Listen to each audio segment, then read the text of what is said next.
Well, it has been a season of Agarwals. The reason I say this is because first Parag Agarwal went and became the CEO of Twitter, and then Mayank Agarwal bossed the Kiwi bowlers in Mumbai. Now, to talk about his season of delights, I have with me Mayank. Mayank, thank you very, very much for sparing your time to talk to us on Turning Point. I was browsing through your Twitter feed, and what really stood out for me was a very lovely picture of you, perhaps in Durham, correct me if I'm wrong, in front of a wall that had a writing saying that only you write your next page. Now, what do you wish for to be written in the next page? Well, there are a lot of things that I wish for. I don't really actually say them out loud, but yes, that was something that I was crossing across and I saw and I thought it was very nice writing. Now, talking about the present moment, has it all sunk in? 150 followed by a 62. You must be, in a real high. Yes, I think the feeling has sunk in. It was it was a really good test match. I feel really happy that I could contribute to the team's win. So with that said, it was a really happy moment. Extremely happy with the way I've performed and happy with the way I'm batting. But that's gone now, and I'm looking ahead for the South Africa challenge. How long did the celebrations last? Let me ask you, and a little bit about celebrations with the mates and back home. I think with the Indian team, it felt really nice. Everyone was there. Everyone congratulated. That's a team environment we have. We all of us feel extremely happy for each other's success. And everyone's backing each other. And as a unit, we know that not everyone's going to have a good game, and the person who's having a good game make sure that he tries and wins the game for the side. And then when I went back, obviously being in a bubble, you can't really meet your family, so just call them up and spoke to them on video call, which is nice. Okay, I'll come back to that bubble question later, talking about bubble situations in present climate and how you play your sport. But, I've been speaking to a lot of experts and asking them about you. Several, fans of yours, they say the reason you got where you got is because of your years of spending time in domestic cricket and how used to you are playing on these pitches. Could you tell us a little bit about that?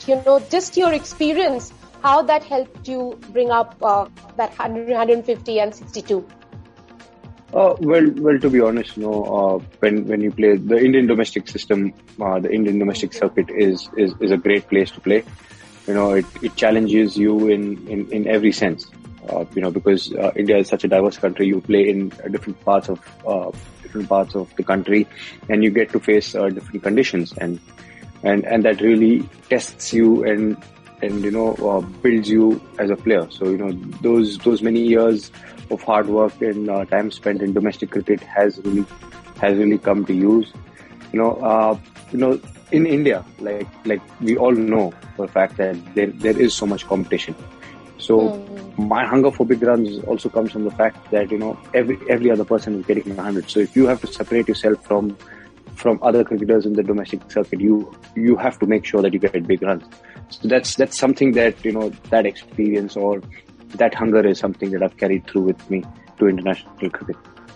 Mayank, in management terms, they always say that having that extra skill, having that skill that is different from the others, that gives you the edge, the hip pocket skill. What would you say is your hip pocket skill? I would say that energy and attitude is something that I pride myself on. I always look to be positive and always try to add to the team's environment, or add to the environment wherever I'm going. Tell us about your plan of negating the Kiwi spinners. I saw how you nullified their attack completely. Well, credit to them. They were bowling. They were bowling in really good areas. Ayaz Patel was just there and thereabouts, and he was asking those tough questions. So, it was a bit sticky on the first day morning. So it was just waiting, trying to get to understand the wicket a lot better, see how it's playing, and actually just be patient to let the moisture dry. And once that happened, it got a little better to bat on. And then the idea was to put a little pressure on them whenever they tossed the ball a little too high, or whenever they gave a little loose ball.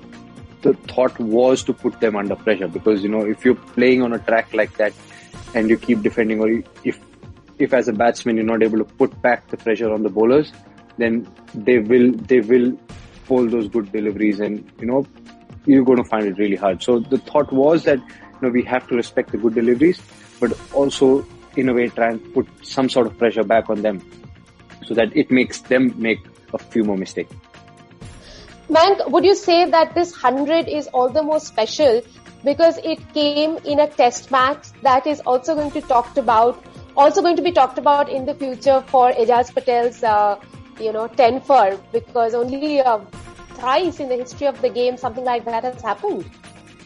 Well, to be honest, I think this test match belongs to him. Getting 10 wickets in an innings is stuff of dreams. You can't actually plan for something like that. And credit to him, congratulations to him.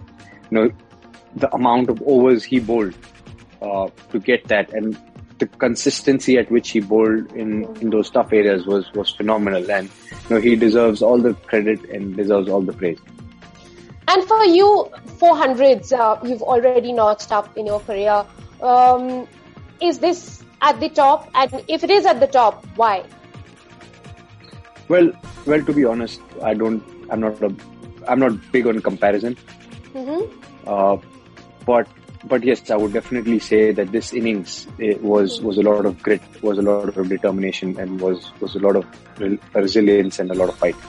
So I'm happy. I'm really happy with the performances, with the performance that I put out, and the attitude and the mental discipline that I played with.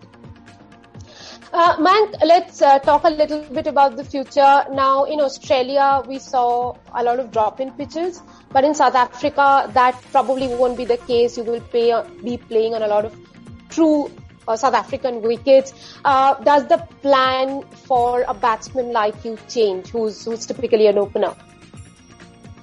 Well, to be honest, you don't have to make too many changes. The plan is to try and keep things simple, not overcomplicate them.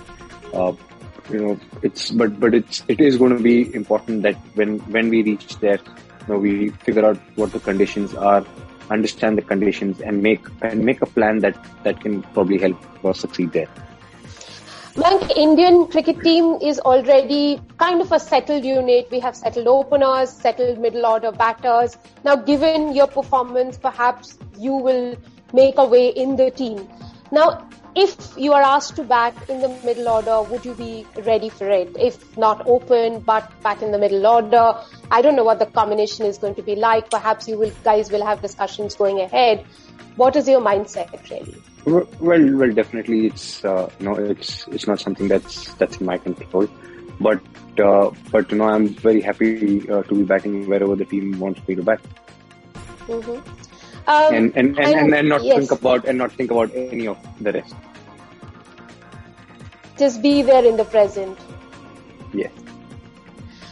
Mayank, you mentioned about bubble life earlier and staying in bio bubble over a long period of time. Now, you haven't just done it during this tour, but it's been since the resumption of cricket after COVID, which was back in 2020. How has bubble life really been like? Is it like Big Boss ke ghar pe shamil hona?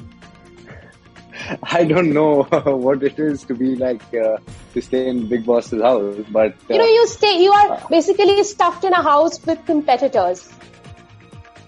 No, see, I think I wouldn't term it. I wouldn't term it like that. No, the Indian team, we have a very family environment.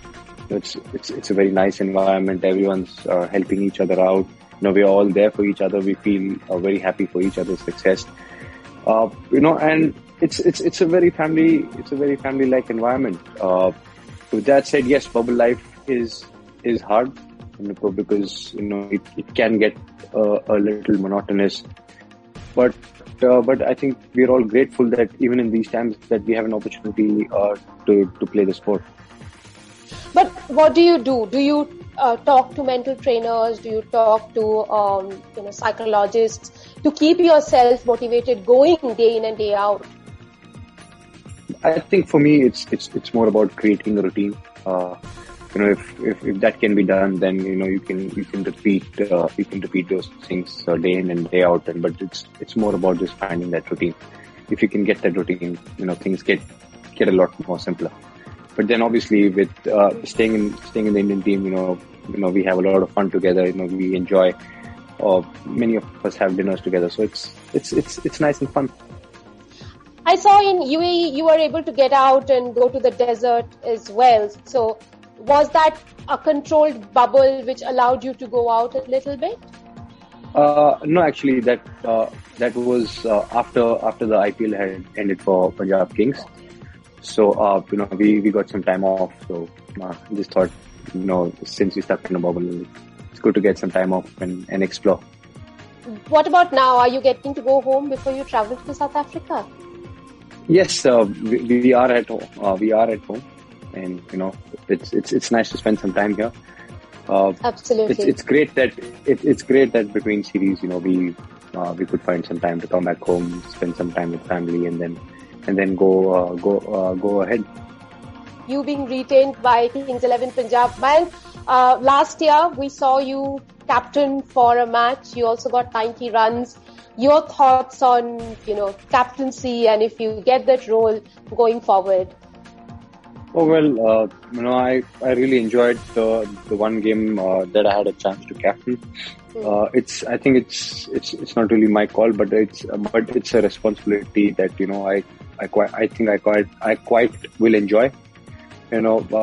We haven't spoken about it yet, but yes, I'm really looking forward to playing for Punjab again. Being retained is a nice feeling.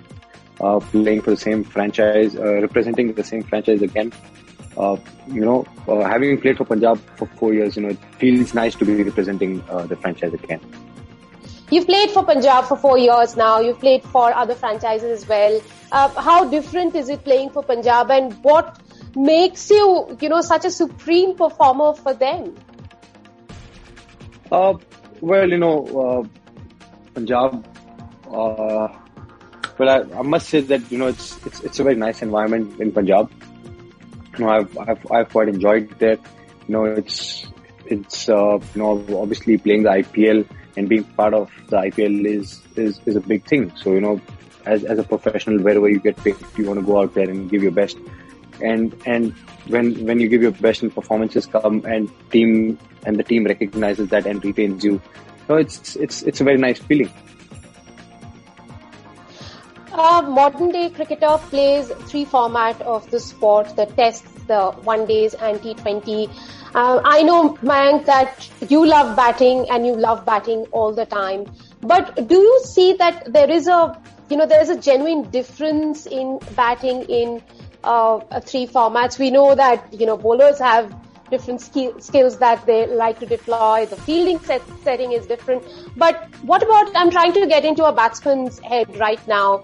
Between the years, would you say things change when you play 3 formats of the game? Oh, definitely. There is a big difference in the 3 formats. I think when it comes to basics, they remain the same, but the execution, the planning, and the amount of risks and how many risks you take changes from format to format. But I think as a batsman, when it comes to technique or to other things, the basics remain the same. But it's just more about improvisation as the format gets shorter and shorter. It's more about improvisation and trying to get one ahead of the bowler. Man, you guys, when you come to a team, whether it's the Indian cricket team or the IPL team, any international team, you are finished products. Now, when there is a new coach or when there is a coach coming in, what is his role really? Is he more of a man manager than a technical expert who gives you, technical input? Someone like, Rahul Dravid, who's just come in. And what do you think?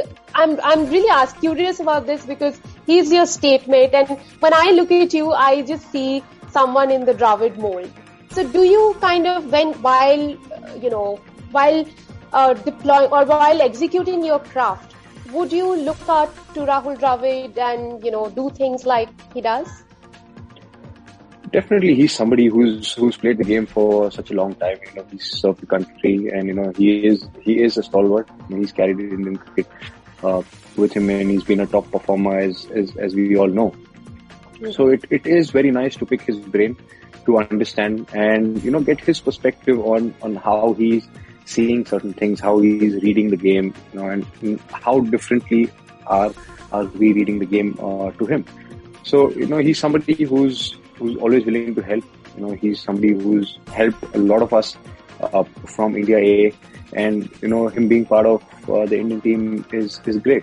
We have a great rapport with him, and he's somebody that all of us go and speak to him and trying to understand our games better, and he's always there to help. Mayank, whether it be technically or even mentally. Whether it be technically or even just mentally. Mm-hmm. Mayank, I was looking at the South African squad and it appeared to me, you may correct me if I'm wrong, that they come across as a great limited overs team and not so much as a test team. Do you think that having played most of them at the IPL level, it'll be easier for the Indian cricket team to negotiate the bowlers or even for the bowlers to face the batsmen during the test series? Well, to be honest, as a team, we respect every opponent, and we aren't getting too ahead of ourselves in trying to think of what is their strength and what are they going to come up with. Are they good? Are they not good? Obviously, every team in the international circuit is a good team. We respect that, and we are looking to play to our strengths. And with that said, Indian cricket as a test team, we have been doing exceedingly well. Having won in Australia twice, and being 2-1 up against England in England is great. The kind of performances that we have put going abroad is something that we really pride ourselves on, and we look forward to just doing just that, and actually accepting the challenge and going out there and giving our best. Man, coming to the end of the interview, the Agarwals has had their season under the sun, I would say. Parag Agarwal went on to become the CEO of Twitter. You've been bossing around on the cricket field. What is it so special, and does it feel proud to be one of the Agarwals who's kind of bossing around in the season? Oh, well, it is definitely it definitely does give a lot of happiness that Indians all over the world are doing well. We are succeeding and we are growing. So that's a very nice feeling to have. And it's not just Agarwal. It's Indians. We Indians as a whole, are doing well. That's always the special feeling. To know that one of us is doing exceedingly well. Mike, I'm so happy to talk to you, and shine on. Continue to have your season in the sun. Thank you so much, Becca. Thank you.